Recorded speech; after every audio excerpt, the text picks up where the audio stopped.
business owners, contractors. Brian Adams here, MDK. Master your business, dominate your trade, kick your competition's ass. Man, I'm excited today. I've been following this dude, stalking him for quite a while now. Jason Phillips out of the Dallas, Texas area. Man, top 500 remodeler, CEO of Phillips Home Improvements. I know he does painting, some gutters and stuff.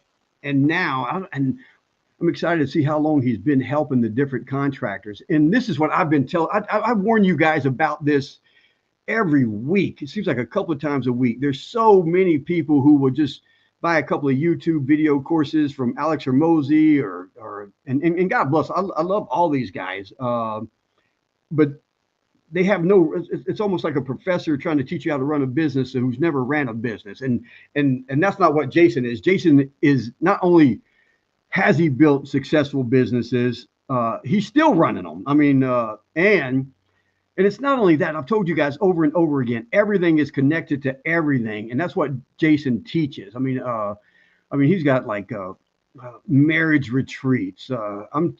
Because without your significant other, I mean, everything else in life may be mute. You need a little bit of everything. He's going to talk about the F7 sales method that he teaches, the contractor freedom that he does. He's got a couple of events coming up.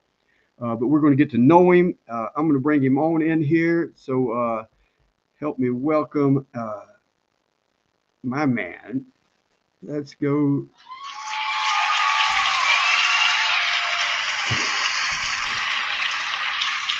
Hey, Brian. Hey, everybody. Thank you for having me on today. Oh, man. Can you hear all those cheers and clapping? Yes, sir. I love it. I downloaded that for you specifically. I said, man, this dude needs I need to bring him on stage and have everybody. Oh my.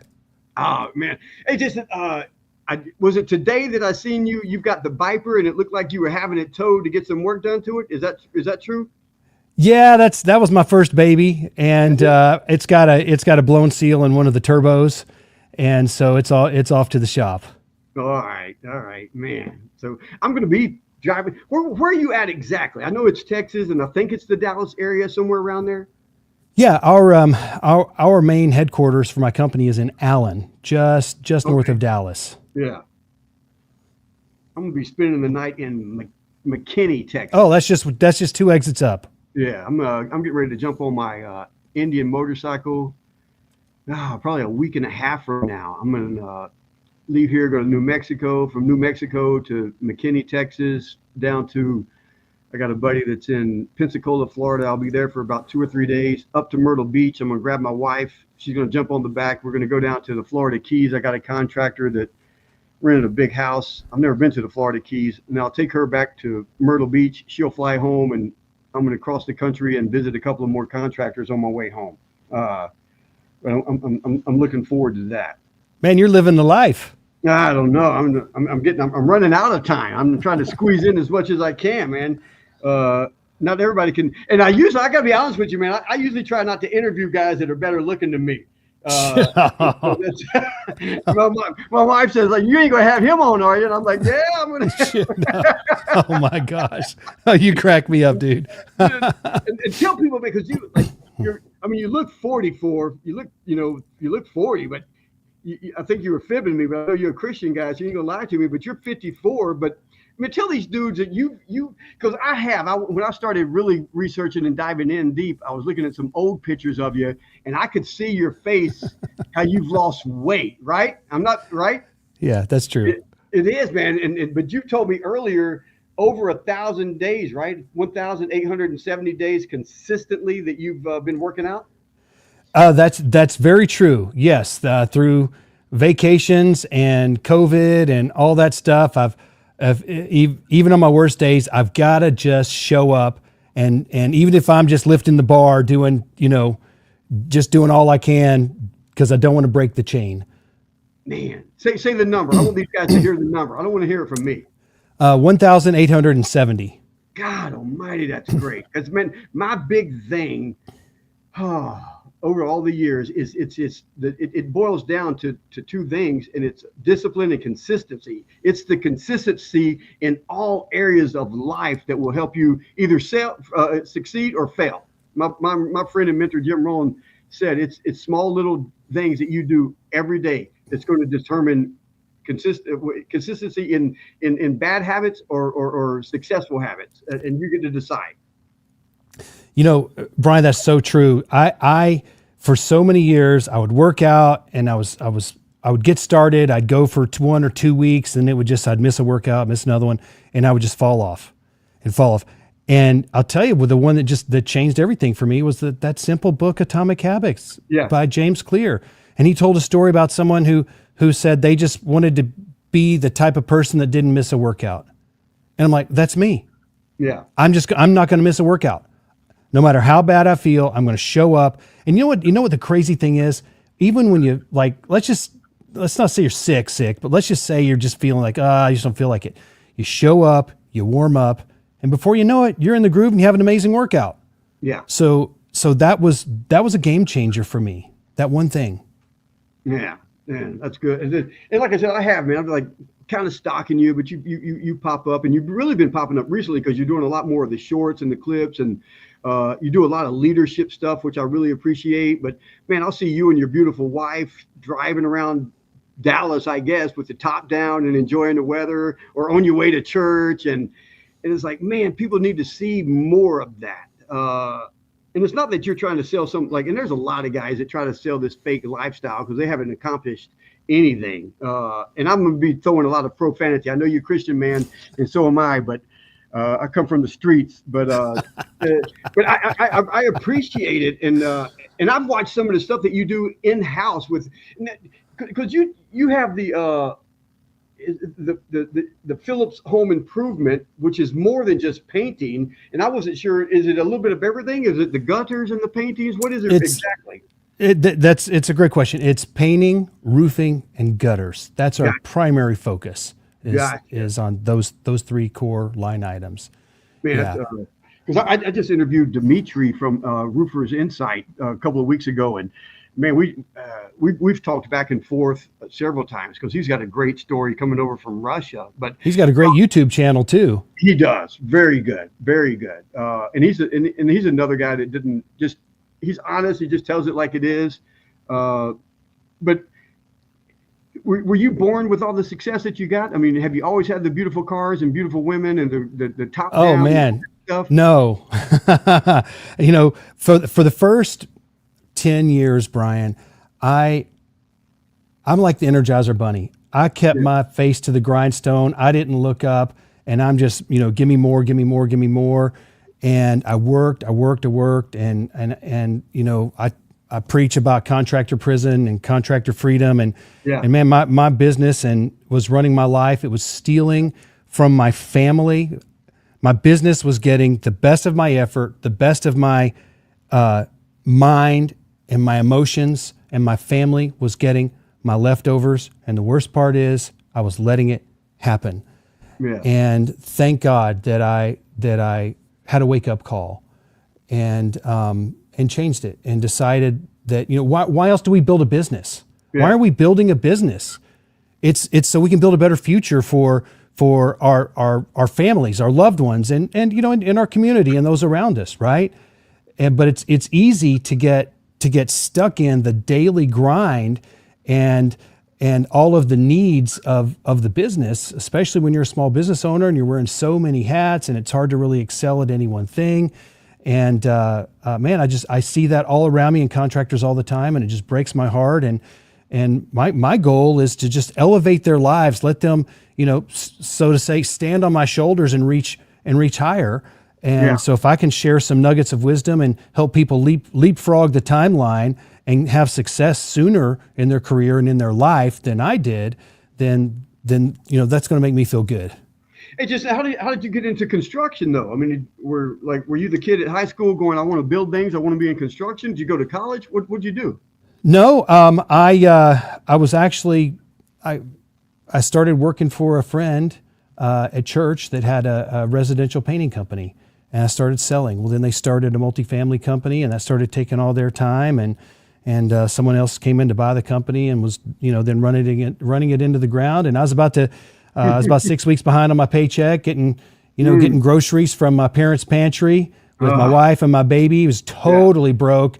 I mean, I was MC Hammer broke, if anybody knows what that is. Yeah. And I was so broke, and that other company was shutting down, and I had an opportunity to go work selling computers before the dot-com bust with my brother. I'd have done well there, but I really felt like I had a calling to make a difference in my community. And so one sunny spring day in March of 1997, I'm dating myself. Man, I went out and started knocking doors. Yeah. And so knocked on about 300 doors in one day, made 4 appointments, and came back, sold 3 of them that evening, and the next one on Monday, and boom, I was in business. I knew how to sell, I knew how to do some basic marketing, but didn't have any real business skills other than that. Yeah. And when you were knocking on doors, what were you offering them? The painting, the roofing, the gutters? Exterior and interior painting. Exterior and interior painting. Yeah. Damn. No, I'm not a painter.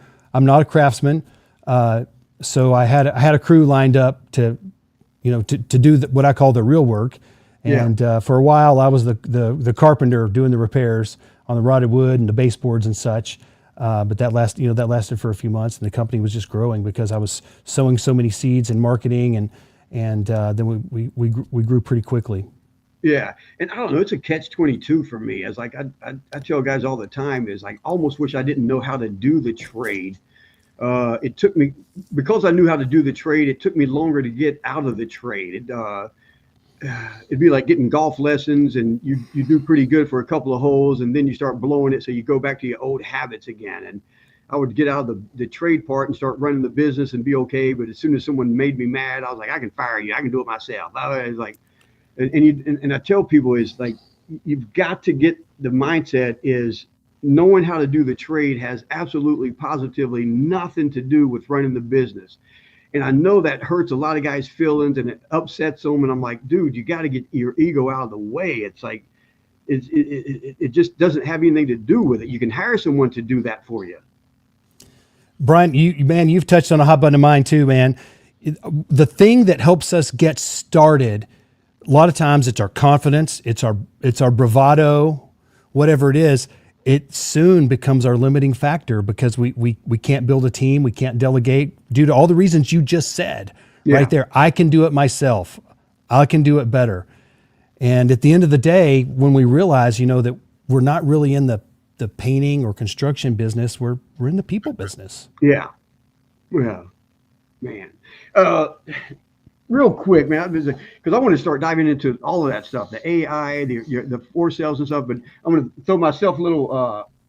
I don't have any sponsors. I sponsor myself, so you guys know that my biggest thing that I've been offering you guys lately is all of the manuals that I've created over the last 40 years. The ones my daughter uses, everybody else uses, and it all stemmed from Michael Gerbert's The E Myth. I met him in the late 80s. Oh man, he signed my book, and it took me 5 years after meeting him to really get my first manuals together. And just probably 3 months ago, we started offering them to contractors. The owner's manual, office manager's manual, sales rep project manager's manual, employee's handbook, and they all come with a fill in the blank template so you can customize them for yourself. And we've made them so affordable. You can buy one of them for $197, or you can buy all of them for $497. And if you buy the $497, you get my book for contractors only. Do Facebook ads work. You get the 6 videos of the mastermind system that we did with other contractors as they went through it. We even let you make payments, whatever it takes to get these systems into your hands, because even if you're going to be a guy working by himself and never do anything else, these manuals will teach you how to answer the phone better, ask the right questions, set up the appointment better, what to do when you get to the appointment, all of it. And if you have to be there, it's not a business, it's a job. I ain't gonna take up any more time of my man, Phil. But Jason, I like what you said, and I wasn't even going to talk about this today, but you said it. We're in the people business, and everybody right now is crying to me about AI. I'm spending a lot of money right now doing some AI testing, but my heart is not in it. I don't think AI is ever going to take the place of a good office manager answering the phone and building the rapport and setting it up. But I've had these last couple of weeks, I've had better results than I thought I was going to have, but it's not where I'm still torn. What do you think? Well, I'm continually surprised at how fast it's advancing. And I was having a conversation with the guy who owns the sales intelligence, conversational intelligence platform, Rilla, a while back, Sebastian. And he told me, he said, Jason, in just a few years, your entire call center is going to be replaced with AI. Oh my God. And which at the time, that was about a year ago, we had that conversation. And I thought, oh, wow, okay, well, well, now we're even building out one right now that we're about to go live with. It follows our script, uses our logic. Yeah. And so we're going to use it to catch overflow calls initially in the evenings, or overflow calls during the day when one of our live agents can't take a call, and have it also answer the call in the evenings and on weekends, which then also opens up the ability to even buy some cheap late night ads. Yeah. Where there may not be much competition. Yeah. Because it's funny you said that, because even in the office manager manuals, I've got this 8-page script that the girls, are the salespeople that are answering the phone, they kind of follow it, but then they have their little cheat sheet, certain things. But we fed that into the AI, and then we worked with it a little bit. But now we're running some ads. We just did a whole separate thing because these guys are trying to talk me into it, and I'm like, let me build it and because I don't want to be the guy holding the yellow pages, going, the internet's never going to be anything. And so we're running ads, and they'll fill out the form, and immediately the AI calls them back and has this conversation with them, and I'm listening to the conversation, and I'm like, wait a minute, is that AI or is this guy lying? This is real. It's like, and it's had better results than I expected. But at the same time, I've got girls in the office that answer the phone, and maybe you may say, well, I got to take my daughter to tap dancing, and the girls have, man, they're, oh my God, I've been tap dancing since I was 2 years old, and I do ballet, and they build that relationship, and that's what we're all about. And we call ourselves, years ago, I bought the domain name Client First Contractor, and still haven't built it out yet, but that's our whole goal here. But man, I don't know, these AI, it just gets better and better. I hate to say I'm afraid of it, but doggone, it is the future. Well, building that rapport, that human touch, it's going to be tough to replicate that, right? But how about, let's look at some of the other things that's not tough to replicate. It doesn't show up late. It doesn't call in sick. It doesn't take vacation. Okay, and it can stay on script. That's it, because I tell these guys, it's like, man, as great as my girls are, I know sometimes they hang up the phone and go, oh my God, I got into it and I forgot to ask them this, or I forgot to say that, and the AI is not going to do that. And Jason, I know like me, we both know a lot of contractors who are probably better off having an AI answer the phone, because their people skills and their phone skills aren't where they should be. No matter how much I say, go join Toastmasters, they won't do it. Okay, so along those lines, I had some contractors in my office recently, and I played them a sample of an AI appointment setting phone call. We've got it in development. And when he got done, he said, wow, that already sounds better than my VA. Which I had not thought about that. Yeah. I'm like, okay, well, because a lot of guys are using VAs out there. Yeah. And I get it, right? Yeah. So it's gonna change. It's gonna continue to change. We're either gonna whether we're old or new, we better innovate, or we're gonna die, because the business landscape is changing. The tools change, but human behavior doesn't change. Buying motives and psychology, all that stuff is going to be the same. Yeah. But the tools that we interact with are going to be different. And to some extent, it's kind of like, the car just allowed us to cover more ground in a given amount of time. Yeah. And the typewriter allowed us to, the printing press, and then the computer, then the spreadsheet. And you could even say that what the spray rig is to the roller. and it's just that next level. And to some extent, some jobs, AI is not going to take your job, but someone that's really good at using AI will take your job. Yeah, we'll do it. And like when me and Dimitri was talking about it, he was like, man, me and you competing against me and me competing against you, we may be 50-50, but you competing against me and you using AI, you're going to win every time. Yeah. It's just that little added extra that goes in. I mean, and we use it for a lot of stuff. I didn't want to take it to where we've got it right now as this quickly, but it's just getting better. And again, I don't want to be the guy holding the yellow pages screaming the internet and Google will never amount to anything. But so you start you knock on some doors. Now you got your guys painting and stuff. Did you always have a good business head on your shoulders?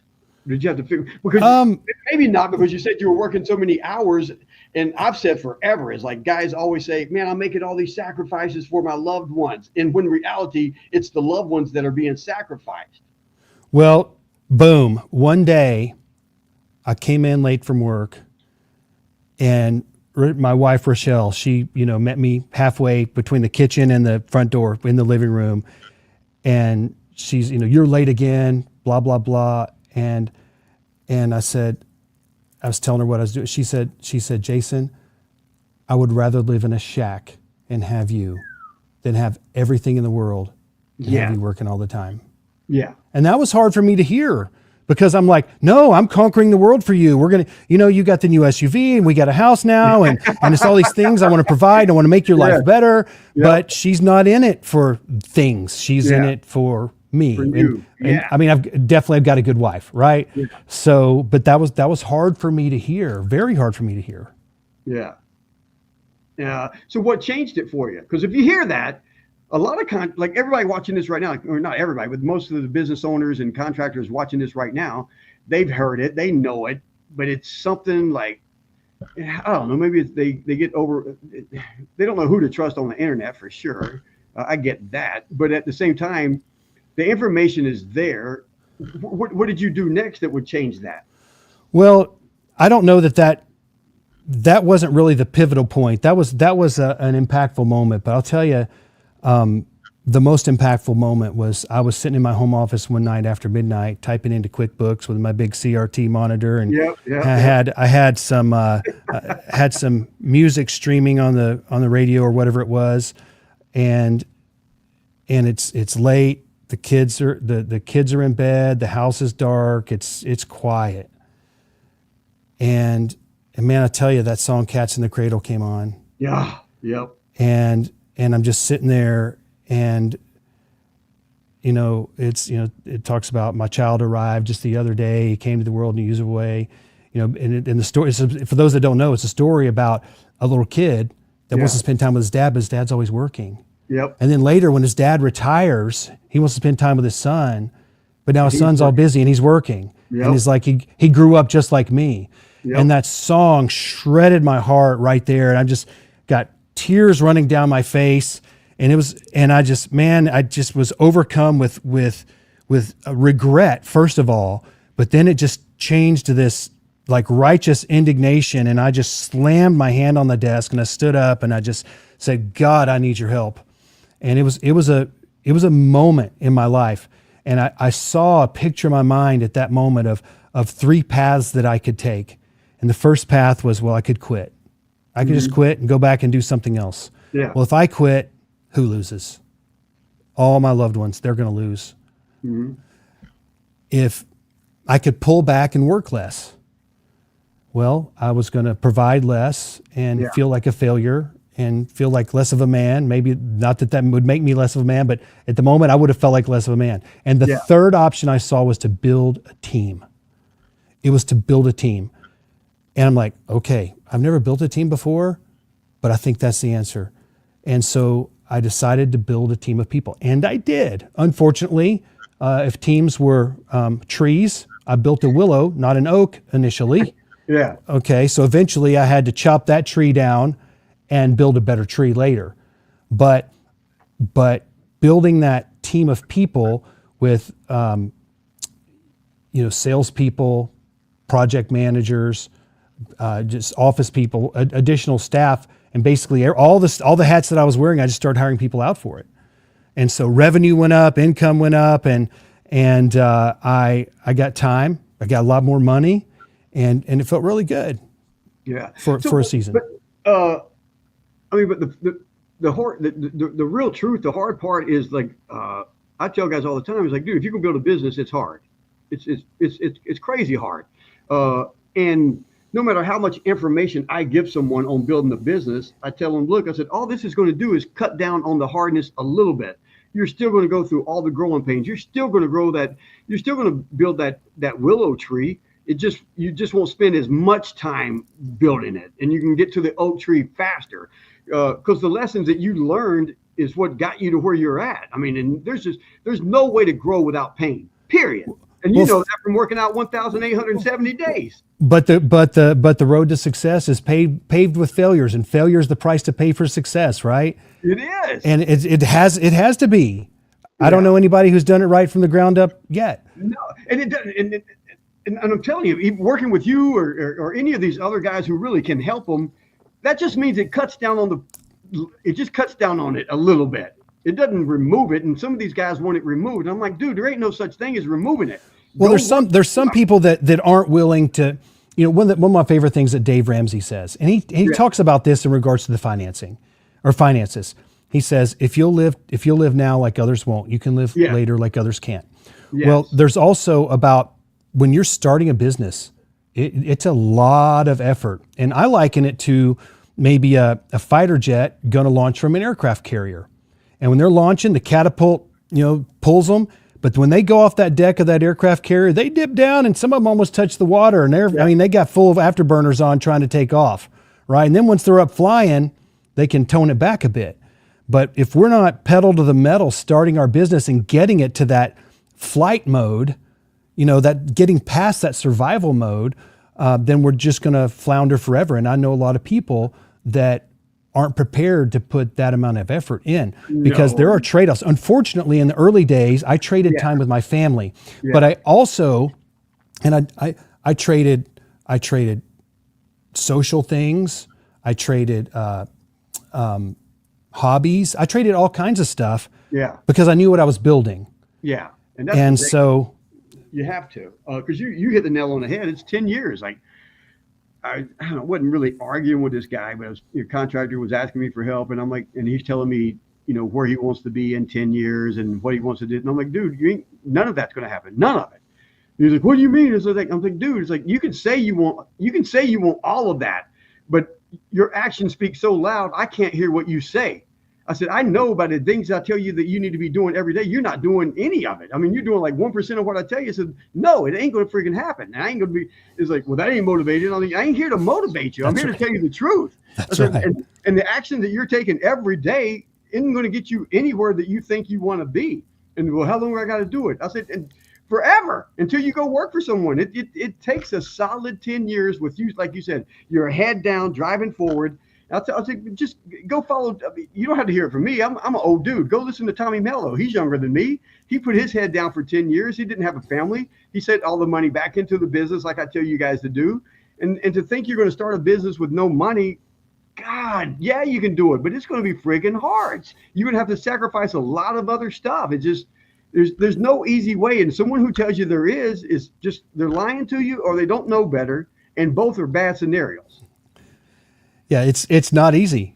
No. And in my case, I was broke. I mean, I had a few $100 on my credit card left, and I went and bought a laser printer copier and made up some business cards and flyers. And my first deposit, I bought a power washer with my first deposit on my first job. And so you can, who's it? Dan Sullivan says you can solve problems with time or money. Yeah. Yeah. But like you started off by saying the first day you went out and you just started knocking on doors, 300 doors. And most people aren't going to do that. Well, I certainly didn't have the money to hire a marketing agency. Yeah. So nowadays, if you did have the money, who the hell would you hire? I have guys hit me up all the time. I'm like, I could do it, but I don't do that for people anymore. I said, I used to. I mean, I don't know. I've got a couple of guys that maybe I'll suggest. I had a dude on here that I trust last week, Mark. But man, it's just the internet is good and bad. It's like the wild, wild west right now. Everybody's asking for money, and who can you trust? I'm like, the same way a homeowner would vet you, you need to be vetting these people before you give them money. And if you don't vet them before you give them money, then shame on you, and you deserve to lose it. Yeah, well, working with the marketing agencies, the tough thing there is, other than their reputation, they don't have any really skin in the game on your success. No. Most of them, No. And so it's it makes it all the more important that you find someone that you can trust. It's like going to Vegas with someone else's money. It's easy to gamble. Yeah, roll the dice, baby. Yeah. Hey, but so how did you start helping these guys? Was it like me? Because back in the, mid 90s, like 95, 96, I was doing pretty good.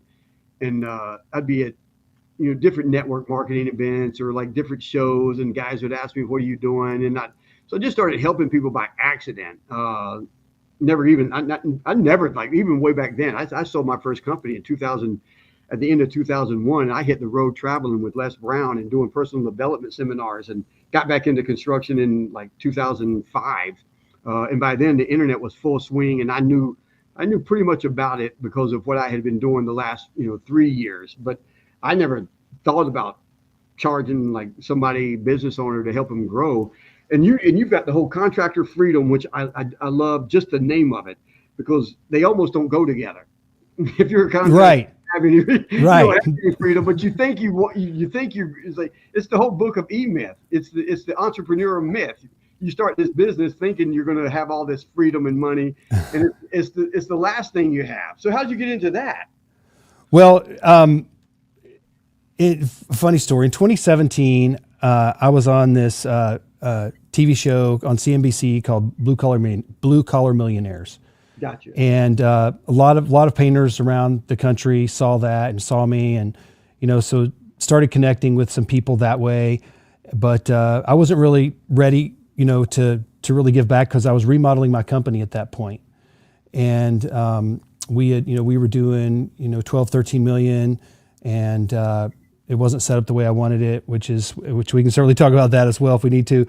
But I totally remodeled my company, installed a new leadership team, one piece at a time, systemized everything, and built it right the second time around. But it was shortly after COVID. I started putting some content out online. I've known since I was a teenager that I was called to raise up leaders, and I've been passionate about leadership for a long time. And when you look at small business owners, they impact so many people's lives. All of their employees. You spend more time with the people you work with often than the people that you live with. Yeah. And so if I can help them, if I can elevate their lives, help them live with greater freedom, purpose, and impact, they're going to do the same thing for their employees and for their communities.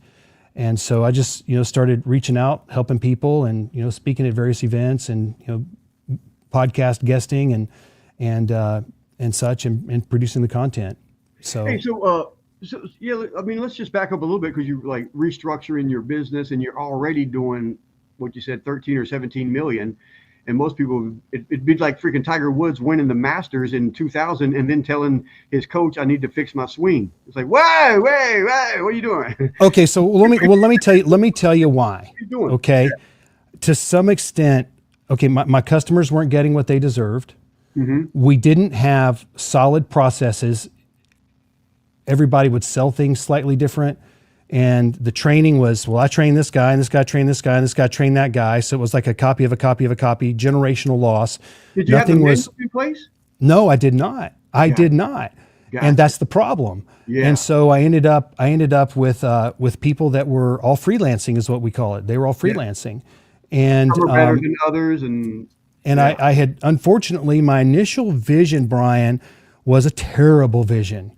And it was, hey guys, man, we got this great opportunity. Come work with me. We're going to make a lot of money. Yeah. Well, what I got was I got people that were just selfish and money hungry people, not people that cared about the mission, the vision, because I didn't have a good vision. Yeah. And it didn't care about the clients as much. So we end up with, it's every man for himself to some extent, and silos, all of that.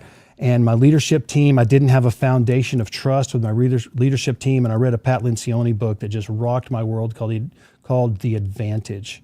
And the advantage that he talks about in that book is trust. Yeah. And how teams with high levels of trust have an unfair advantage on other teams. And that rocked my world. And I realized, wow, we don't have trust here. Yeah. And so I tried to bring my leadership, tell them where we were going, what we were going to do, and reestablish things. And but by then they'd already developed bad habits, and they had their own vision of what they wanted your company to be. And so they had their vision of what they wanted your company to be. Exactly. And whose fault was that? Mine. That was my fault, not theirs. So I don't blame them at all. No, it's all my fault. But I got smarter. And I started attending, hired a coach, started attending seminars, reading books like crazy. Yeah. And I went on a personal development binge. And I still am on a personal development binge, and I will be forever. Once you get that bug, when you get bitten, you just, it's an addiction where you can't get enough of it. I mean, it's a good bug.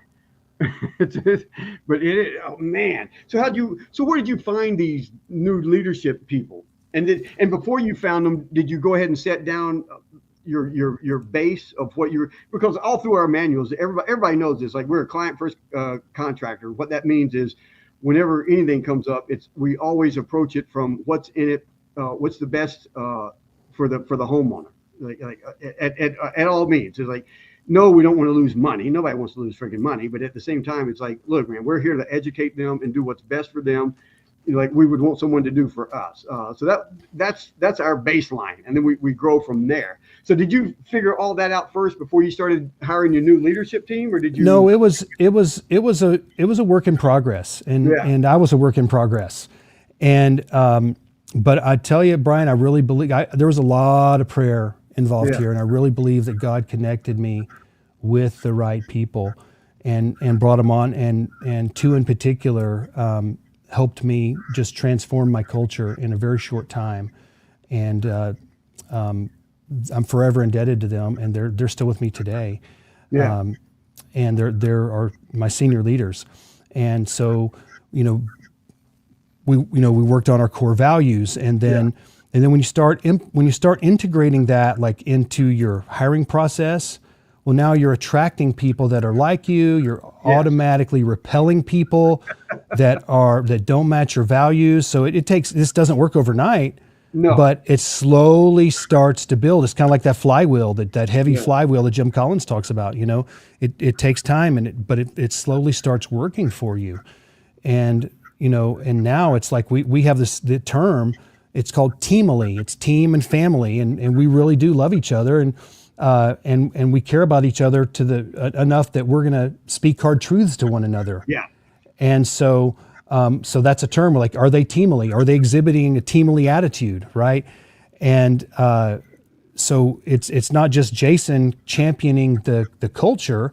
It's my leadership team and the rest of the team championing the culture, and that's allowed me to disconnect from the business slowly, so that I can go and reach more people outside of the Dallas-Fort Worth Metroplex through Contractor Freedom. So I've got my home improvement company. My son, he's now our COO, and he's him and the leadership team, they run the day-to-day operations of my company. Yeah. And so I only go in the office maybe 8 hours a week, something like that. Other than that, I'm working with contractors. But it all started when I knew that one of the first books I read was something from John Maxwell, and he was explaining the law of the lid, but it wasn't in the 21 Irrefutable Laws of Leadership. It was another book. In the preface, he was saying, so many people ask me, John, how can I make my company better after I get off stage? He said that's what people constantly say. He said, well, my answer is always the same. The only way to make your company better is to make you better. Yeah, 100%. And I'm like, that was just like, that slapped some sense into me, which, that's not rocket science. I should have known that. And so that's when I'm like, God, I've got to become a reader. I believe that leaders are readers. And I always thought I was smart in school, and I was, but I wasn't a good reader. I was a slow reader, because I'd read a page. I'm like, what did I just read? I was thinking about something else. And And so several of my girls were in competitive cheerleading at the time. And we'd have to go to these competitions. They were on 3 different teams. We'd be there like at 12, 15 hours a day in a big convention center, just listening to this cheer music all day long. And your girls get to compete for 2 minutes and 30 seconds. So of all these hours, we're sitting there with loud, annoying music. I brought my iPad with my Kindle books and my Bose noise canceling headphones. And I had my phone running Kindle. I had my iPad running Kindle, my phone running Audible, and I started listening to and reading books at the same time, and it changed my life. I could stay 100% engaged, and I started going every time we were at a competition. I could finish a book in 1 weekend, and of course now Audible and Kindle, it's all integrated. It's even easier now, but listening and watching at the same time, and I'd read a book, I'd reread a book. Then I'd give my leadership team, hey guys, we're going to have lunch and learn for the next 6 weeks. We're going to come in here every Wednesday, and we're going to bring a bag lunch, and we're going to listen to this spirit right here. Then we're going to have a conversation after each chapter. And that's how I built a new culture with my team. And this is how we implemented things like the EOS and other books like that. So we all began to speak a new language and operate together.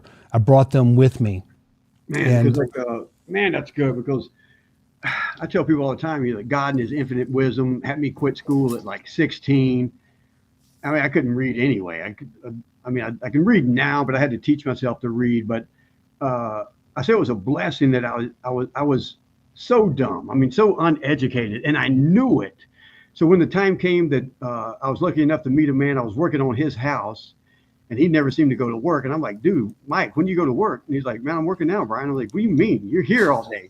He goes, well, if I have to be here, it's not a job, it's a business. It's not a business, it's a job. The first time I heard that, I was like, man, what does that mean? Because if I'm not here, nothing gets done. He laughed. He goes, are you just making conversation, or do you really want to know? And I was like, dude, I'm as dumb as dirt. I really want to know. And so he set me down. He told me about all the different books you should be reading, the seminars with business and everything. And that was my bug. And I had no ego, because I knew how dumb I was. I had no education, anything. So I was like a sponge. I couldn't get enough. And it was cassette tapes, and I couldn't afford a lot of cassette tapes. So I'd listen to the same ones over and over again until I could get another one. And I'm driving in LA traffic, so you're always 2 hours there, 2 hours back. And Zig Ziglar said it's the automobile university, and it's like you said, it changes your life. It's like you hear that stuff over and over and over again. You've got to hear it over and over and over again. And I still now I've got cassette tapes, CDs of the same books, and now it's on Audible. I got like 3 different versions of it, and people are like, what? I was like, dude, it's so good. I got to hear it over and over and over again, and go back to it. But that's what's going to make the difference. It's education. But you were looking, and kind of like you was like I got pretty successful with construction, and now my daughter took, it's her business now, her and her partner, and I kind of just consult for them. We just spent a lot of money. They're all going to Vegas for the Tommy Mello's event coming up. They're going to hear the same shit I've been telling them forever, but I just want them to hear from. They'll hear it from someone else and listen this time. Yeah, they'll definitely listening to them more than they will from me. But really I'm excited for them, not for the speakers that are going to hear, but for the conversations they're going to have around the table and the people sitting next to them. That's what you get a lot out of, is the networking with them. I see guys spend thousands and thousands of dollars going to these trade shows to learn how to do their trade better, and they won't spend any money on going to a business event. And I'm like, you're breaking my heart. You're breaking my heart. Well, those are the same people. I actually just had a video that was just the other day I put out about that. Those are the same people who I hear complaining to me about how they're broke. Yeah. And they're like, I'm in contractor prison, Jason. Okay. Well, why don't we work on your business skills? Yeah. And your technical skills are at a great level. Let's work on the business skills now. Yeah. And I don't know, maybe something has to happen. I think a lot of times it is they don't know it's possible, so they kind of don't want to think that they can do it. But I think in construction, a lot of it is ego. And I'm like, dude, stop feeding your ego. Start feeding your bank account. Get out of this. You're the only one that can do it mindset. Well, I think that's, man, I like that. Stop feeding your ego and start feeding your bank account.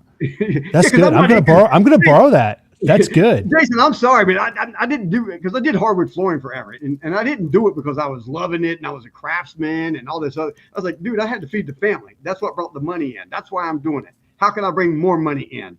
And that's what you talk about, how to get more profit out of each project, right? I've read that several times in your stuff. Well, it's especially in painting and really in most home improvements, contractors are pricing so low. They're competing on price because they don't know how to sell on value. They don't know how to connect to the real buying motives of the homeowners. And I'm speaking mostly, to people who work with homeowners. And for instance, we're out on a quote to paint the kitchen cabinets. Okay. Well, unless we ask the right questions, we think they just want to freshen them up. Why do they want to freshen them up?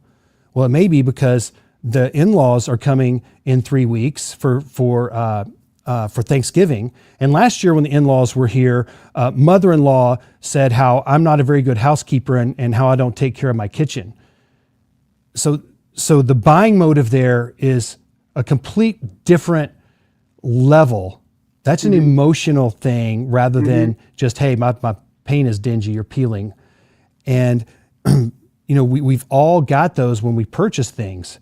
And we, I'm not the first one to say this, but, we buy on emotion and justify with logic. Yeah, 100%. And, oh my God. And even people that even the people that buy from Consumer Reports. I'll tell you what, my son is a very detailed researcher on anytime he's going to buy something. He's really, really good about it. And one time he was talking about doing a bunch of upgrades to his Jeep.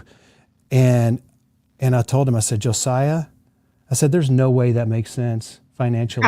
I said, just tell me, just admit it. You just want it.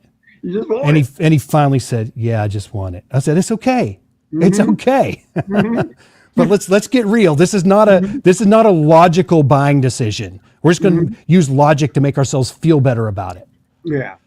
Because I've been teaching marketing since 95. I was back with Dan Kennedy and all these other guys. Oh, no, really? In the 80s. Yeah. So, and I tell people all the time, marketing never changes. The media that we use to deliver the market changes, but the marketing never changes. And the marketing is all mental. We think in pictures. So each picture will stir up an emotion in us. So if you can control the pictures that someone is painting in their own mind, you can control their emotion. It can be devious. And a lot of some pastors are like that. Some sales guys are like that. It's like, once you learn it, you got to kind of ask, how you use it. It could almost be dangerous. But that's what it is you've got to meet the homeowner where they're at, find out what they want, paint those pictures for them. And we do more to avoid pain, to gain pleasure, all of that. And that goes into, the mind has two purposes: to keep you alive, keep you safe. That's it. Nothing else matters. Whatever. And the body is to reproduce and heal. But to keep you alive, keep you safe. That's why the whole negative will outsell positive all the time.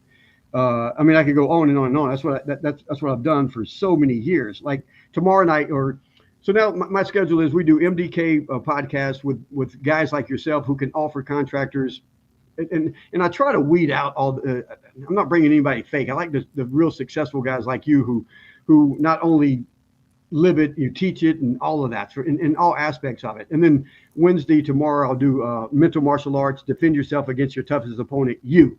I've been teaching that forever. But then Thursday we'll do Master Your Business, and it's just a live coaching call for anybody that wants to get on and ask questions and share stories and get answers to grow their business. But I've heard you say, like, faith, leadership, mindset, it all impacts your business. And you said it earlier is like Jim Rohn used to tell me all the time, everything in your life will get better as you get better. And it's going to start, and it's never going to change. And to think it's going to change is naive. And you've evidently, I don't know if you learned it at church, if you learned it by accident, but you learned it. Do you know where you learned it? Maybe from all the books you read. I tell you, I was first introduced to the idea of leadership by my youth pastor when I was a teenager. He introduced me to John Maxwell stuff, and back in the day, I read a few John Maxwell things, and I was just he's been an awesome leader in my life, and gave me a passion for leadership, and that I'm not saying I'm a great leader, but I aspire to be a great leader. Yeah. And you said something too earlier about like helping all these contractors, the contractor freedom, but also the people that work for you. It changes their lives, and that's what I had said. I mean, I don't know. I'd like to say I got this big audacious goal is to try to help 10,000 contractors learn business, because it's not like Jim Rohn said. I want everyone to become a millionaire, not because of the money that you earn, but the person you have to become in order to earn $1 million. And when I heard it 20 years ago, I didn't know what he meant. And later on, you really realize it. It's because, man, it's like, if I can help one contractor do better at business, it changes not his life, but his generations. Like, his kids will see life different. Their kids will see life different. And if you're like you said, if you're bringing these leaders on into your team and your sales guys and all these guys, man, it's a ripple effect because back in 98, 99, I sit down and wrote down my mission statement: to humbly touch and enhance as many lives for God as I can while I'm here, so that when I'm gone, those lives will continue to touch and enhance the lives of others. It's that ripple effect, man. If you help one dude, it's going to go on and on and on, and I'll never see it. I'll be dead and gone, but hopefully those ripples will continue, like what you're doing with all the leadership stuff, the marriage counseling, the contractor freedom. How can someone reach out to you about the contractor freedom? I know you got some events coming up, and I want to get into the 4-7 sales method also, but how can someone reach out to you? And I put the links in. I'm going to put them up again. Right there, contract. They can click on that link for sure. But you've got events coming up where they can go to, correct? Absolutely. Of course, I'm really easy to find and reach on Facebook. You can also get me at contractorfreedom.live, contractorfreedom.live. You can get me there. And yes, we have in July, we have a sales boot camp, and that will equip you with a sales system that will help you raise your price, continue to close deals, sell more at the initial appointment, rescue lost opportunities. It's repeatable, measurable, trainable, the whole 9 yards. And you said it comes up in July. Do you know the dates, Jason? July 21 through 23. Got you. July 21 through 23. And there's an early bird savings right now, and I can send you that. Yeah, send me that over there. I'll post it everywhere. Yeah. And but then we've got the next month is our summit, and then the next month is we're having a business couples marriage retreat in Maui. Then we'll have in December another sales boot camp, and in January we'll have a leadership retreat in Cozumel, Mexico. So in August, what's the event going to be about? August is okay. That's introduces you to everything contractor freedom. Gotcha. And we'll have guest speakers, and so we'll have some guest speakers. But we're going to talk leadership, management, systems. We'll touch on sales. We'll touch on how to run your call center, how to run your production department, how to negotiate with vendors, how to become a better leader, how to attract people, how to draft a powerful company vision. It's a very broad event for all business owners and for all contractor business owners. But when you go to a sales boot camp, that is specifically sales related. It's not a seminar. It is a boot camp, and you're learning. We have breakout sessions, and we're coaching you exactly how to present a price, how to knock on the door, how to make follow-up phone calls when you failed to sell it at the initial appointment.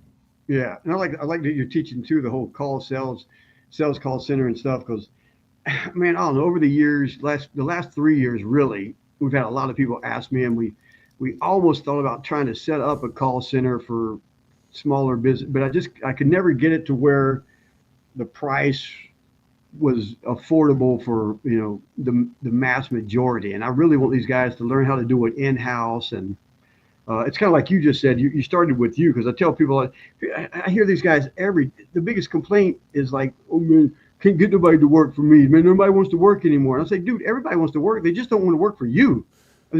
Why would they want to work for you? What are you offering? What kind of future do you have? How much are you paying them? You're not charging enough to pay people. Who is going to work for you? I said, right. Give me your employee manual. I ain't got no employee manual. I ain't got no employees. I'm like, dude, you are your first effing employee. You've got to write down everything and live up to that. You've got to be what you want other people to be. You are your first employee. The way you act, everybody will act, and I don't know. I get it. I'm like, dude, I don't know anything. I quit school at 9th grade. You got to get this stuff. Get out of your own way. And it's the same stuff that you're trying to teach these guys. I hope they get it. But most of their employees have a terrible boss. Yeah. I'm not saying they don't have a well-meaning boss. Yeah. Okay. But they have a terrible boss. A lot of people like it's my way or the highway. Then we put the wrong person in a role that they're not good at because we don't know how to recruit the right person for a position, but we don't even really know how to define the position and what does an ideal candidate avatar look like for that. And so we end up putting a round peg in a square hole, and then we don't give them clarity on what exactly success in that position looks like. And then we just set them out there, throw them over the side with sharks, and tell them to swim. Yeah. And it's just never going to work out. Then when things go wrong, then we get mad at them. Then we got to hold them accountable, and then we end up firing them, and we blame them. Yeah. And it's always this dude. It's always it's always exactly. Because when I do that thing tomorrow, mental martial arts, I say, yeah, you can show up where I get to tell you that all the problems in your life and your life sucks because of you. Now, what are you going to do about it? It's like nothing else. It all comes back down to you. But I went through this and you don't understand what happened. I was like, I know, I get it. Trust me. We all went through it. We all got a story. You got to, what did you learn in that story? And what are you going to do from this day forward? When I do presentations, I got this big yellow warning, caution sign, and I hold it up at the very beginning of the presentation saying, look, leave now, because if you sit through this presentation, all the bullshit stories that you used to use to hold you back are no longer valid. Everything is like, so you don't get to use all. It's like, no, but man, in the F7 sales, is that what you guys are going to be talking about in July on the sales thing? Yeah, for the sales boot camp. So most contractors in sales, they're winging it. Yeah. They're selling on personality and charm. Yeah, is like half of them. And then the other half are boring people with industry technical jargon, jargon speak, and they win some. Yeah. But they end up connecting with people that are more like themselves. Yeah. But the reality is there's more people that are different than you than are like you. So we need to learn how to discover the prospect's value system and even their communication system and drop into their world for a while, speak their language, and help them, get comfortable sharing with us the real reasons why they're buying, and then we can truly help them make a good, we don't teach people to go sell something. We teach them how to consult and stop. We do not use the word estimator unless we're talking about the competition. Yeah. That's my thing too. I was like, how are you estimating about the price? You haven't been doing this long enough to know what it's going to cost? What are you guessing? A lot of guys are still guessing. Yeah. But now they want to train a sales guy. So then they hire someone who's got industry experience or they're a painter, and then they start guessing, but they don't know how to sell, and it's a bad job for them. They don't have a pricing estimating system, nor do they have a system to actually, walk the prospect through the decision-making process. Yeah. Yeah. And then because like you said, it's like learning how to talk their language and stuff. I tell people, it's like forever I've been telling it. It's like, but you have something in common with everyone you meet. It's up to you to find out what that is. Oh, Not that's them. great. It's you. It's up to you to find out what that is. Uh, Man, it's already been an hour. Doggone it. Oh, wow. Should have made it. I'm gonna do like Joe Rogan doing these 3-hour things, man. It's crazy. But hey, but I don't want to leave without talking about faith. Your faith. Maybe you've had the Christianity faith forever. Maybe you didn't. But what you're doing with the marriage stuff, man, I try to get this through to the guys. Is in February was 37 years for us, and people were like, "Oh my God, like, hey, give me some advice." I was like, "No, you can go to Jason to get advice for that, and not me." I said, "My only advice is you got to find someone who's willing to put up with your dumb ass for 25 years till you grow up, and then you spend the next 75 years trying to make it up to them." And that's not that's not something I want to teach. But well, we just celebrated 30, and the wife told me, wow, we've had at least 10 great years. Yeah. Which 10 great was it? No, I'm just kidding. But you put in 6, right? You put in 6 good ones. But look, whether both spouses work in the business or not, Mm-hmm.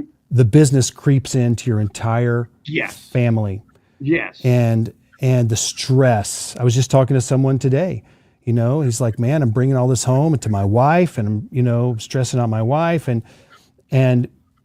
and so we end up being more partners rather than or roommates rather than spouses and lovers and all of that stuff, right? And the stress of the business. And so what we're going to show them is how to put the business in its rightful place as the servant of your family. Yeah. And get back on the same page as a couple, whether you both work in the business or not. Okay, get back on this for the vision for your future, for your family, for your marriage, and how is the business going to fit into this? And let's build some boundaries and start building the business, not just to build a business, but to serve our vision of who we're going to be and what we're going to do as a family. Yeah, because you're right, man. If you own a business, there's no way it's not a part of your marriage. It's either going to grow you closer together or drive you apart.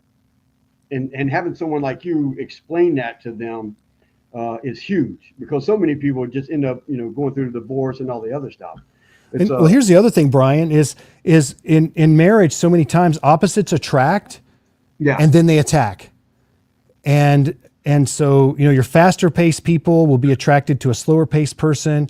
And those things that we like in that other person, it's almost like they're the things we're missing. Yeah. And those cause friction in the relationships. And then you add the business as another layer on top of that. So we want to help everybody understand how they're made and how they're wired, how their spouse is made and they're wired, and how to better communicate with one another, and how to really appreciate them for who God made them, and not worry about who they're not, but appreciate who they are. Yeah. God, man. And it's like, and when you're not running the business the way it should be ran, you're always in the corner behind the 8 ball, wondering how you're going to make payroll, wondering how you're going to look. And I'm only saying it because I've been there way too many times of where you're stressed, and now you're not treating the kids the same way, the wife and the relationship, and you want to give more and you don't have a clue.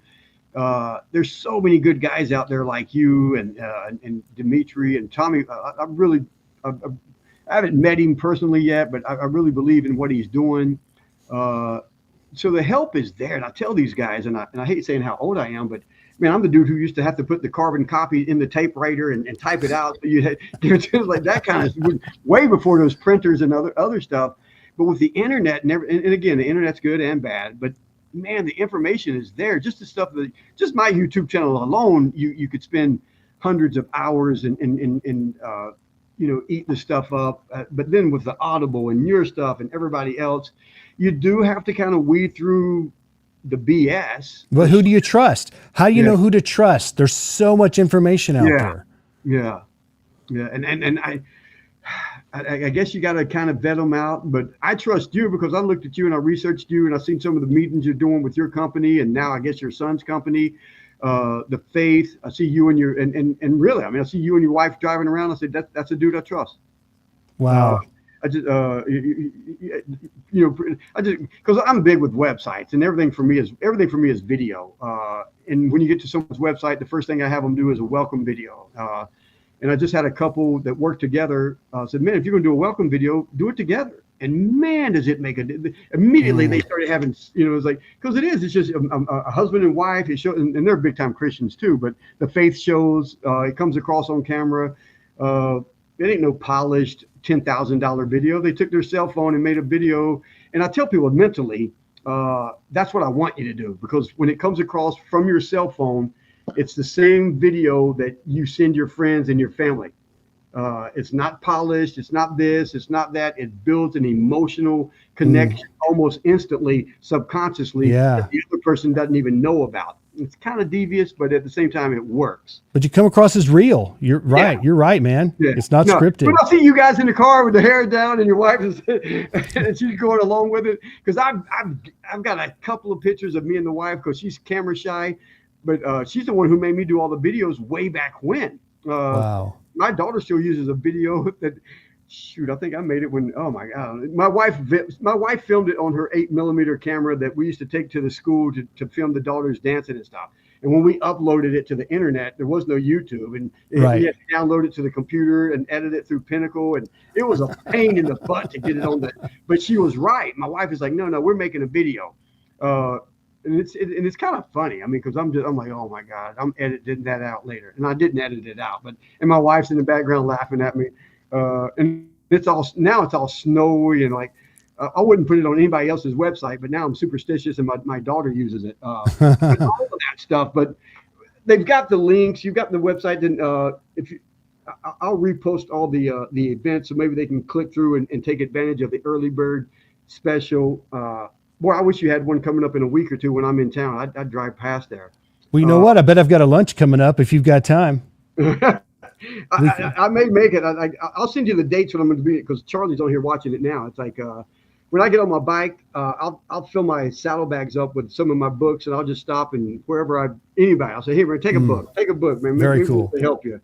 And that's like, even now, like when we, like our onboarding process, when we hire new employees, is like, I'm giving them books and audio books now, and I'll pay for it. I don't care. But the first one I give them is The Richest Man in Babylon, because I want them to learn how to save money. It doesn't matter how much I pay them if I can't say them.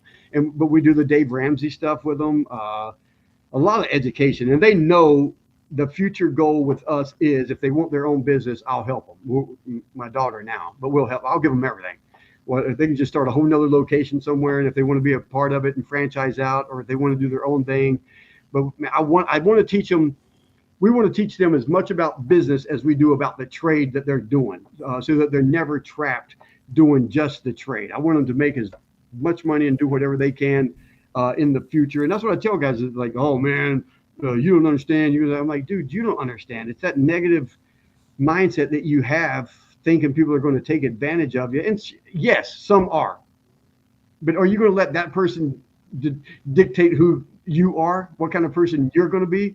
No. I mean, of course, there's going to always be someone taking advantage of you and do the wrong thing. It comes with it. Yeah.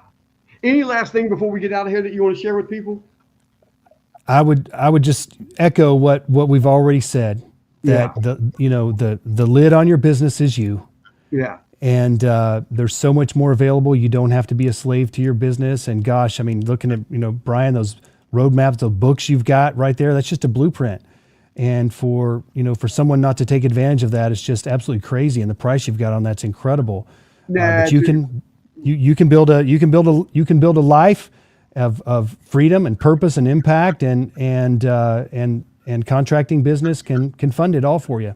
Yeah, and like I said, I hope they click through and go to some of your events, because it is, I think maybe, I don't know, 80-20, 50-50, but it's the knowledge that they'll get from your sales training. But man, it's being in that room with other like-minded people. Man, the electricity and everything that we're firing off that's in the air. That's why, like, a Zoom meetings will never ever. I did a lot of stuff with Les Brown, but we even talk about it still, is like Zoom and online meetings will never take the place of being in the room with other like-minded people, just because of what's going on in the air. It's that immersion effect. You're there in person. It's different. It's more powerful. You go home different. Yeah, you go home 100%. Yeah. All right, guys, we're going to be out of here. Look for the links. I'll be reposting them again so you can find them, make it a little bit easier. I know they're inside the video now, but I want you to find them a little bit easier. And with that, we'll see you tomorrow with Mental Martial Arts. Defend yourself against your toughest opponent. God bless. We're out of here.